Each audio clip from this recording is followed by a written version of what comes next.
취하라고 돼 있지만 먹지 않아야 된다는 거예요. 스팸이라든지 소세지, 패스트푸드, 그러니까 뭐 햄버거 안에 들어가 있는 패드, 집에서 차라리 만드시는 게 훨씬 낫다고 거예요. 고기 갈아서 직접 자기가. 근데 저 안에 어마어마한 양의 첨가물이 들어가 있어요. 우리가 다 열고도 못하는 그런 것 때문에 먹지 말라. 유산균은 엄청나게 많이 드셔야 된다고 저는 주장을 해요. 최근 들어서 나오는 많은 얘기가 장내 유산균, 균이 뇌와 엄청난 밀접한 관계가 있다는 거예요.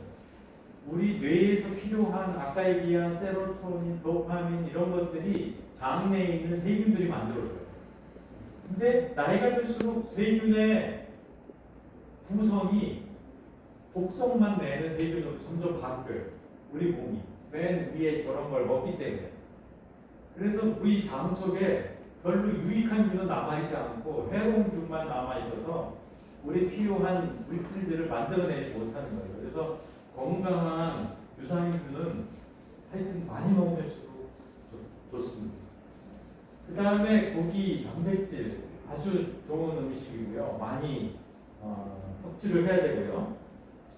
과일은 저는 먹지 말라고 합니다. 과일 안 좋아해요. 과일이 과당 앞에 있는 물엿 같은 거거든요. 과일은 몸속에 들어가면 잘 디텍트가 안 됩니다. 무슨 말이냐면 얘가 설탕이 들어왔구나 해야 되는데 과당은 들어오면 설탕이 들어왔다고 이 센서가 없어요. 우리 몸에. 그래서 다 그게 지방으로 바뀌어요.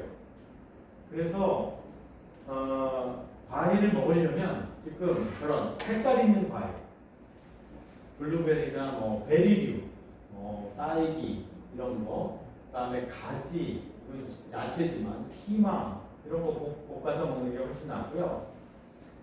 제가 이런 얘기하면은 이제 유튜브 올라가면 무시가 될지 모르지만 포도 먹지 말라고 합니다. 포도는 그게 전체가 절반이 포도당이에요. 위에 같은 정제 탄수화물처럼 작용을 해서 포도는 먹자마자 혈중에 당분이 엄청나게 빨리 급격하게 증가를 합니다. 그러면 엄청난 부담이 되고요. 그걸 낮추느라고 에너지를 엄청나게 많이 쓰게 돼요. 그래서 같은 색깔이 있는 과일이라고 하더라도 포도보다는 이런 껍데기까지 다 먹을 수 있는, 포도는 껍데기 잘 안 먹잖아요. 알맹이만 썩 먹고 껍데기 다 버리지. 그 다음에 케톤식이 요즘 유행하죠. 케톤식이가 뭐냐면 케톤으로 이루어진 식품을 먹는 거예요. 주로 어디에서 시작했냐면 이 뇌전증 아이들, 어떤 약을 써도 안 듣는 애들 케톤식을 먹였더니 이 발작이 멈추는 걸 보고 이 뭔가 있다라고 해서 했던 건데, 케톤식이 뭐냐면 탄수화물 하나도 안 먹고 밥 하나도 안 먹고 야채도 아무것도 안 먹고 그냥 기름만 먹는 거예요. 이렇게 기름 여기 있는 올리브, 코코넛, 아보카도 이런 기름만 먹는 거예요. 그렇게 해서 한 달 하면은 그 간질 발작이 멈춰요. 희한하게. 근데 왜 그러나 이론도 굉장히 많습니다. 그게 왜 그렇게 되는지. 어쨌든 사람을 죽이지는 않는다는 거 최소한. 두 번째, 이롭다는 거예요. 약도 안 되는 그런 문제가 해결이 되니까. 그래서 요즘은 치매 시작했어요. 치매. 파킨슨에도 시작했어요. 완전히 효과가 좋아요. 달리 얘기하면 저런 케톤식을 하면 뇌의 에너지 대사의 효율이 올라가는 거예요. 그 다음에 뇌에서 부산물, 저런 에너지를 만들고 쓰고 남은 부산물, 이걸 활성산소라고 그러는데 이런 게 덜 만들어지는 듯해요. 이런 여러 가지 이유로 케톤식이가 저는 조현병에도 괜찮을 거라고 생각하는데 굉장히 힘들죠. 저거만 먹고 어떻게 살아요? 불가능합니다. 간헐단식 아주 좋습니다. 저는 16대 8 혹은 18대 2로 하는데 이게 뭐냐면 하루가 24시간이잖아요. 그러면 16시간 혹은 18시간은 아무것도 안 먹는 거예요. 물하고 커피 이런 거 많이 먹는 거예요. 예를 들어서 오늘 저녁을 먹으면 다음날 점심까지는 아무것도 안 먹는 거예요. 그 다음부터 먹기 시작해요.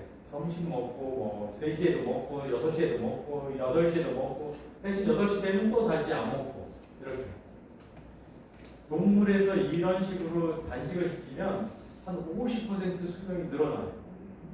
그래서 우리 몸의 세포들이 완전히 쫄쫄 굶기면 야 큰일 났다 이거 우리 생존 모드로 들어가자 그리고 얘들이 엄청나게 활기를 되찾습니다. 그래서 쉽게 할 수 있는 방법 중에 하나예요. 간헐 단식은 뭐 하루를 굶으라는 것도 아니고 한 16시간 굶는 거는 전혀 고통도 없고 되게 쉽습니다. 저도 해보는데 효과가 아주 좋아요. 어떤 분들은 심지어 이거 하다가 내 챙기면 그냥 한 3일쯤 굶어버리지 뭐 이런 식으로 해요. 한 3일쯤 굶잖아요. 그럼 정신이 엄청나게 들어해져요.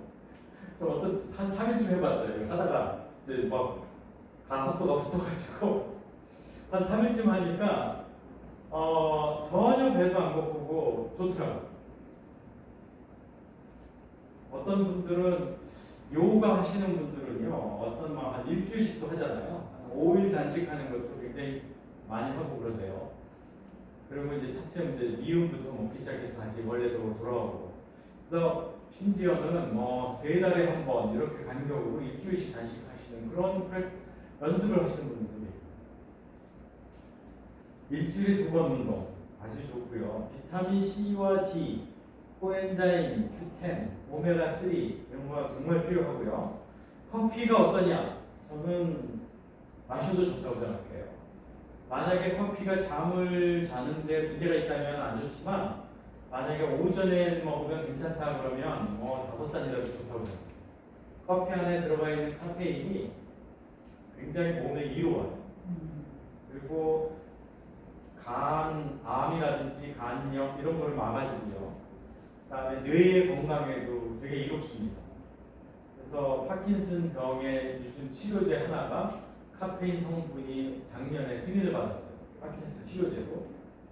그래서 커피를 괜찮다고 생각하고 물 많이 먹어야 되고요. 한 2리터씩 먹어야 돼요. 사회적인 편견 질문도 있었습니다.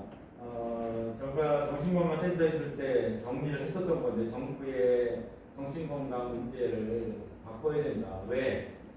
지금 이런 앞에 있는 정신건강 문제 때문에 국가의 미래 혹은 안전망, 사회, 그다음에 비용 증가, 사람의 삶 불행해지니까 이런 문제들을 저런 문제들을 선제적으로 싼 가격으로 해결을 해줘야 이때 가서 엄청난 비용을 들이고 문제가 생긴 다음에 막을 수 없는 것들을 미리 막을 수 있다, 예방을 할 수 있다 이렇게 해서 그 정신건강센터가 무슨 일을 해야 되는지 이런 것들을 정리를 하고 정부에 건의도 하고 그랬었는데 사람들이 잘 그렇지 않죠. 일이 터져야 일을 막 부산스럽게 하지 미리미리 그렇게 하려고 하지 않는다고요. 자기 눈앞에 주어진 이런 이득은 빨리빨리 챙기고 찾거나 피하거나 하지만 너 한 1년 후에 네 앞에 위험이 닥칠 거야. 너 그렇게 먹어서 살이 쪄서 하면 10년 후에 당뇨가 올 거야. 그렇다고 오늘 내가 식이 조절을 하는 그런 사람 많지 않잖아요. 틀림없이 올 건데 그런 거하고 똑같더라고요. 그런데 여기 계신 분들은 지금 당면한 문제고 가족들의 문제고 그렇기 때문에 연대를 하셔야 되고 또 국회에 이런 쪽에 관심이 많은 의원들도 계시니까 그런 분들 찾아가서 이 문제에 대한 얘기를 하고 그런 분들의 힘을 모으고 입법 활동이라든지 또 지원이라든지 이런 쪽을 하셔야 되고요. 남이라고 아시죠? 미국의 남이라는 게 정신질환자를 앓는 환자와 가족들의 모임인데 거기는 매일 일부 조를 짜서 국회에서 진을 치고 국회의원마다 정신건강 문제에 대해서 발언을 했나 안 했나 이런 걸 다 해서 1년에 지나면 책을 한 것이네요. 그러니까 거기에 한마디 하려고 의원들이 얘기를 하는 거예요. 그런 문제가 그런 식으로 이 자기들의 문제를 해결하기 위해서 애를 쓰거든요. 그러니까 아무도 도와준 사람이 없죠. 실제 닥친 그 경험을 고통을 경험하시는 분들이 먼저 나서 주시고 그래야 진정성이 있고 또 그렇지 않은 사람들이 하면 이게 뭔가 사익이 있는 것으로 보이기도 하고 그러니까 그렇습니다. 미래는 어떨 거예요?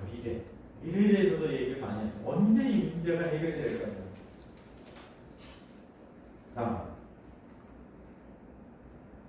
파킨슨 환자예요. 파킨슨 환자 저렇게 아까 말씀드렸죠. 도파민이 부족해지면 그 빨간색 회로가 망가져서 운동이 안 되는 거예요. 그래서 손이 저렇게 떨고 걸음도 저렇게 걷고. 근데 이 양반 하버드에서 그 망가진 회로를 전극을 꽂아서 저렇게 전극을 꽂아서 그 도파민을 자극하는 거기에 미세한 전극을 꽂아서 여기서 전기를 만들어서 거기를 자극시키는 거예요. 그렇게 했더니 이 아까 그 여자분이 어떻게 바뀌었냐면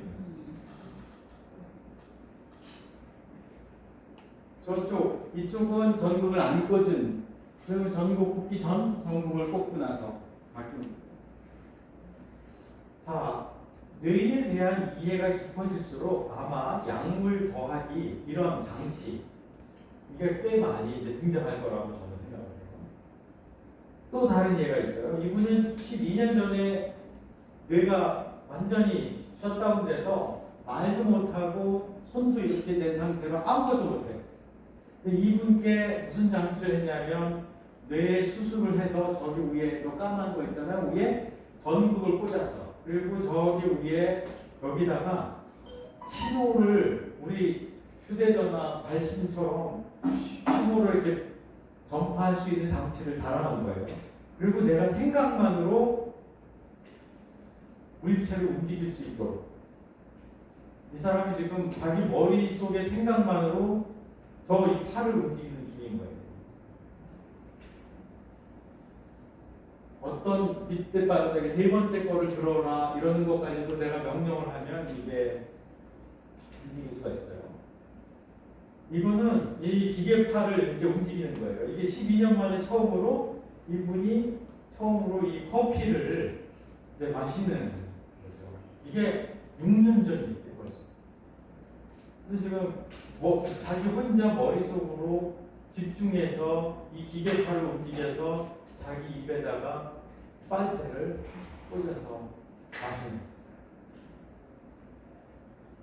자, 저는 이것보다 더 심각한가요? 저는 그렇게 생각하지 않아요.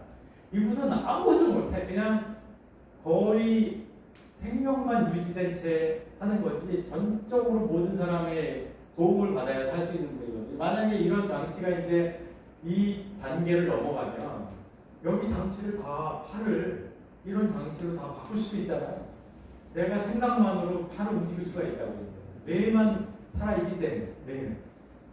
단지 이 뇌가 전신을 움직이는 그 다발이 다 끊어져 있는 상태예요. 그렇지만 뇌의 생각하는 기능은 남아있다는 거예요. 그 생각하는 기능을 살려서 다른 회로를 다시 만들어서 이 판이 움직일 수 있도록 만들어낼 수가 있다. 언제 올 거냐? 사람의 한번 기술은 한 번 이렇게 단계를 넘기가 어렵지 한 번 넘잖아요. 그러면 엄청난 빠른 속도로 움직이는 경향이 있어요. 이 휴대전화 지금 이거 없으면 여러분들 하루도 못 살지만 이거 세상에 나온 지 기껏해 한 15년 정도밖에 안 돼요. 애플이 나온 지가. 근데도 지금 마치 이게 내 태어날 때부터 있는 것으로 생각이 되잖아요. 어떤 식으로 바뀔지, 어떤 식으로 바뀌고 하냐면 이게 내셔널 지오그래픽 마크잖아요. 이 다큐멘터리 끝에 뭐가 있냐면 건강한 사람의 뇌를 열고 거기다 전극을 꽂고 여기에다가 휴대전화를 집어넣는 거예요. 뇌 속에. 그리고 사람과 사람 사이에 대화를 안 해. 내가 생각문을 보내는 거예요. 그냥. 우리 문자를 안 치고 내 문자를 막 생각해서 딱 보내면 저 사람이 딱 받아서 문자가 머릿속에서 읽히는 거예요. 그게 언제 가능하냐? 20년 안에 가능하냐? 20년 안에. 우리는 그런 세상에 살고 있다는 거죠. 그러니까 어떻게 보면 이 문제도 조현병 문제도 그때 가면 어떻게 보면 쉽게 풀 것 같기도 해요. 그 전에 그렇다고 넉넉히 있을 수 없어서 이런 얘기를 드립니다.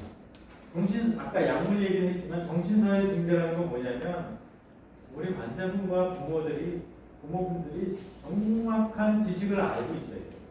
지금 현재 상태가 어떻고 미래는 어떻게 갈 거고 어떤 약이 개발되고 있고 뇌의 뭐 이런 과학이 어디까지 발전해 있고 또 이런 약물 말고 저런 인지 행동 치료라든지 수용 전염 치료라든지 새로운 기능 치료법들 마음 챙김 저는 너무 좋아하는데 마음 챙김 이런 것들도 배워보시고요. 마음 챙김 너무 좋습니다. 그 잘 연습하셔서 자기 것으로 만들면 스트레스도 훨씬 줄고 그 가족 환자분들도 할 수 있고요. 운동 굉장히 중요하고 또 직업을 사는 직업이라도 갖는 게 굉장히 좋습니다. 통신약물 쪽에서는요 같이 결정하잖아요. 같이. 왜 유럽에서 시작한 운동인데 미국도 합니다.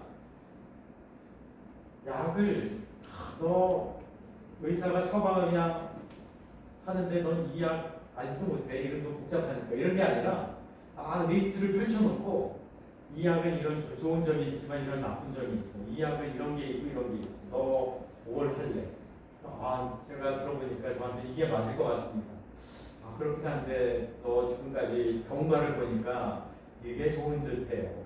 아니 저런 게 좋은 거야. 이런 식으로 토론을 해서 자기 약을 결정하는 거예요. 그럼 내가 결정한 거기 때문에 훨씬 더 그 약을 먹는 거에 그래도 부담감이 덜하겠죠.